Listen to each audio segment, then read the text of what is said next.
নারায়ণগঞ্জের বন্দর থানা এলাকার রামনগরে বন্দর মদনপুর মহাসড়কের কোল ঘেঁষে গড়ে উঠেছে অবৈধ চুনা কারখানা। সরকারি নিয়মনীতির তোয়াক্কা না করে এবং তিতাস গ্যাসের অবৈধ সংযোগ ব্যবহার করে এখানে দিন রাত চলছে পাথর পোড়ানোর কাজ।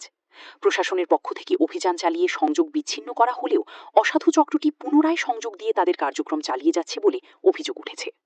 সরেজমিনে গিয়ে দেখা যায় বন্দর মদনপুর মহাসড়ক থেকে মাত্র 50 ফুট দূরত্বে অবস্থিত এই কারখানায় বিশাল চুল্লিতে পাথর পুড়িয়ে চুন তৈরি করা হচ্ছে।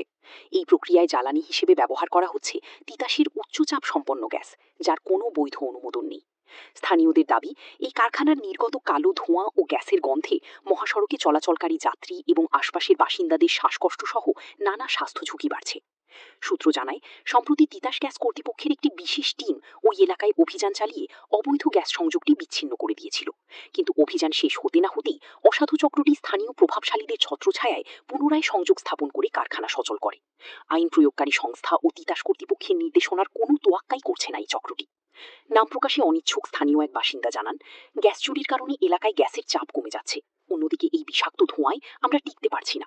তিতাস শেষে লাইন কেটে দিলেও পরের রাতেই আবার জোড়া লাগানো হয়। এদের খুঁটির জোর কোথায় তা আমাদের জানা নেই।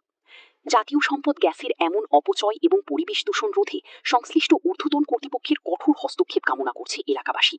অসাধু এই চক্রের বিরুদ্ধে আইনানুগ ব্যবস্থা গ্রহণ না করলে সরকারের বিপুল পরিমাণ রাজস্ব ক্ষতির পাশাপাশি বড় ধরনের দুর্ঘটনার আশঙ্কাও প্রকাশ করছেন সচেতন মহল।